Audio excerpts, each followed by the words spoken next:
Good morning guys. आज हम देखेंगे मौर्य वंश के दो शासकों को, और ये दो शासक परीक्षा की दृष्टि से बहुत महत्वपूर्ण है। इनके बारे में बहुत सारे क्वेश्चंस आ चुके हैं और वे दो शासक हैं। पहला है चंद्रगुप्त मौर्य और दूसरा है बिंदुसार। इस कड़ी में इनके बारे में हमको 5 से 6 पॉइंट लगभग याद करनी है जो कि आज तक एग्ज़ाम में पूछे गए हैं। मैं इधर उधर की बातें नहीं पढ़ा रहा हूँ, सिर्फ वही पढ़ा रहा हूँ जो एग्ज़ाम की दृष्टि से इम्पोर्टेंट है। तो देख लेते हैं कि इनके बारे में वो 5 और 6 बिंदु कौन से हैं। पहला हम देखेंगे चंद्रगुप्त मौर्य के बारे में। चंद्रगुप्त मौर्य का साथ दिया था उनके गुरु ने, और उनके गुरु का नाम था चाणक्य। चाणक्य के दो नाम और मिलते हैं, विष्णुगुप्त और कौटिल्य। एक बार हुआ ये था कि जो अलेक्जेंडर थी, इसकी सेना भारत की तरफ आगे बढ़ रही थी और चाणक्य बहुत बड़े विद्वान थे। इनको पता चल गया था कि ये भारत पे भी आक्रमण करेगा। इसको उन्होंने पहले ही जान लिया था, परख लिया था। तो इस बात को लेकर वो पहुँचे थे घनानंद के दरबार में, जो कि मगध का शासक था उस वक्त। परंतु उसने चाणक्य का अपमान किया, उसकी चोटी खोल दी और घसीट के उसको बाहर फेंकवा दिया। तो चाणक्य ने भी अपना अपमान का बदला लेने के लिए उसी वक्त यह निर्णय किया कि जब तक मैं इसको हरा ना दूं और एक योग्य शासक ना मगध को दे दूं, तब तक मैं अपनी चोटी खुली रखूंगा। और ऐसा ही होता है जब वह एक वक्त विंध्य पर्वत जो है, जो कि आजकल मध्य प्रदेश में पड़ता है, वहाँ से गुजर रहे थे। तो तब उन्हें एक बच्चा एक खेल खेलता हुआ मिला, राजा रानी का खेल खेलता हुआ मिला, जिसमें दरबारी बैठे हुए थे। और उस बच्चे का नाम था चंद्रगुप्त मौर्य। और चंद्रगुप्त मौर्य को देखते ही ये पहचान गए कि आगे चल के ये योग्य शासक बनेगा। तो इन्होंने चंद्रगुप्त मौर्य को लगभग 1000 रुपयों में, वो उस वक्त जो करेंसी थी उसमें खरीद लिया और इसको लेकर अपने साथ तक्षशिला ले गए। और वहाँ पे इसको 7 से 8 वर्ष की ट्रेनिंग दी कि एक राजा कैसा होना चाहिए, सेनापति कैसा होना चाहिए, योद्धा किस प्रकार होना चाहिए। ये सारे गुण इसको सिखाए। और सिखाने के बाद इन्होंने सबसे पहले मगध पर आक्रमण किया, परंतु ये दोनों पराजित हुए। क्योंकि बात यह थी कि एक कहानी है बौद्ध धर्म में, उसमें बताई गई है कि एक माता अपने बेटे को बता रही होती है कि कभी भी, असलियत में एक खाना खा रहा था बच्चा, रोटी चपाती, तो वो बच्चा बीच से सीधा रोटी को तोड़ता है। तो माता के तो उसको उस वक्त हाथ जल जाता है उसका, जब वो बीच से तोड़ता है। तो उसकी माता कहती है कि तू चंद्रगुप्त मौर्य और चाणक्य जैसी भूल मत कर। उन्होंने डायरेक्ट मगध पे आक्रमण करने की जो भूल की थी उसको तू मत दोहरा। रोटी को तू किनारे से तोड़, और वहाँ से जब गर्मी निकल जाए तो ठंडी हो जाती है रोटी, जब ठंडी मिलती है किनारे पे। तो इससे पता चलता है कि उन्होंने पहले भी आक्रमण मगध पे किया था और पराजित हुए थे। इससे सबक लेते हुए चंद्रगुप्त मौर्य और चाणक्य दोबारा मगध पे बाद में आक्रमण करेंगे, परंतु वो नीति को समझ चुके थे। और उन्होंने सबसे पहले भारत का उस वक्त जो नंद साम्राज्य था, नंद वंश था, उस पर जो उसका पश्चिमी उत्तर पश्चिम वाला क्षेत्र था, पाकिस्तान अफगानिस्तान वाला, उस पे आक्रमण किया और वहाँ पे पंजाब और सिंध को विजय किया। सबसे पहले बॉर्डर वाले एरिया को जीता और उसके बाद ये लोग मगध पे गए। और मगध पे जब इन्होंने आक्रमण किया तो वहाँ पे उन्होंने एक राजा थे जिनका नाम था परावर्तक।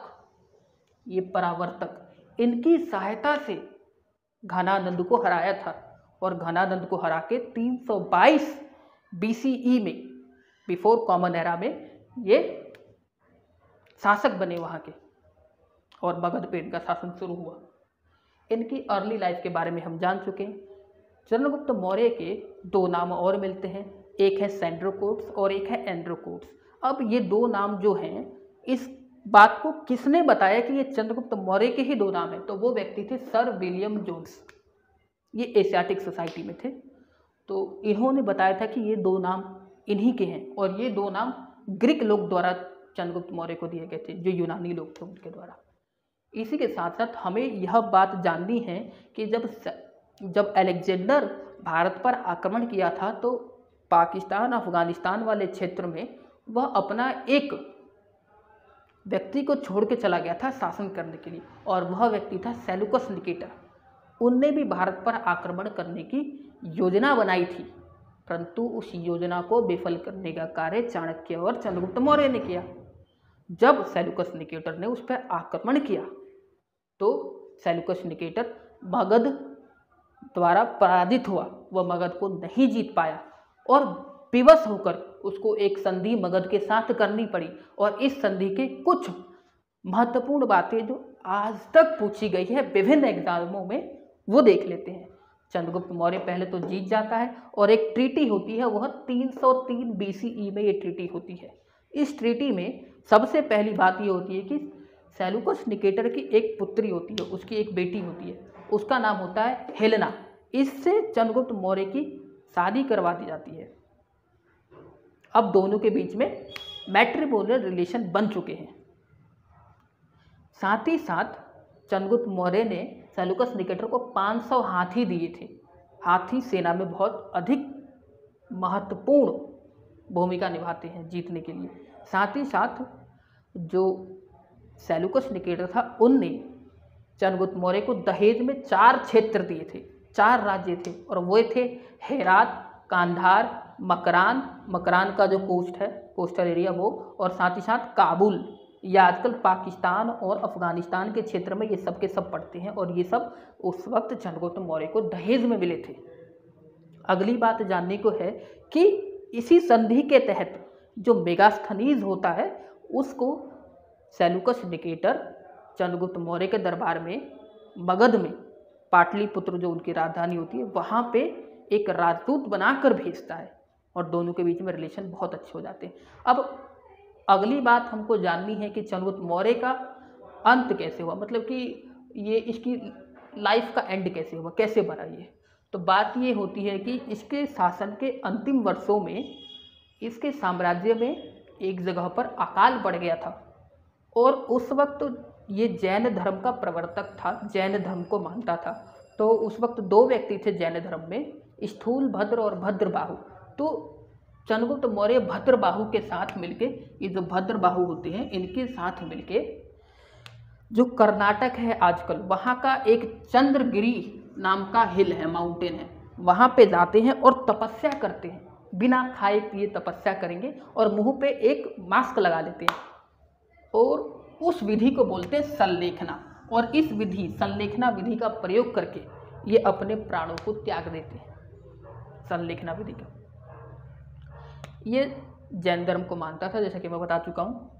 जो अगला शासक होगा वो है बिंदुसार, और बिंदुसार शासन में आएगा 298 BCE में और 273 BCE तक शासन में रहेगा। इसके बारे में कुछ ही पॉइंट है जो हमको जानने मुश्किल से 5 पॉइंट होंगे, देख लेते हैं।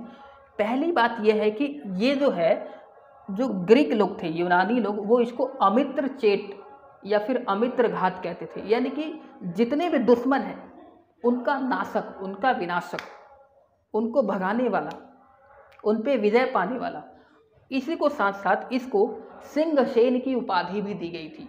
ये इसके 2 अन्य नाम हैं जो कि याद रखे जाने के लिए योग्य है।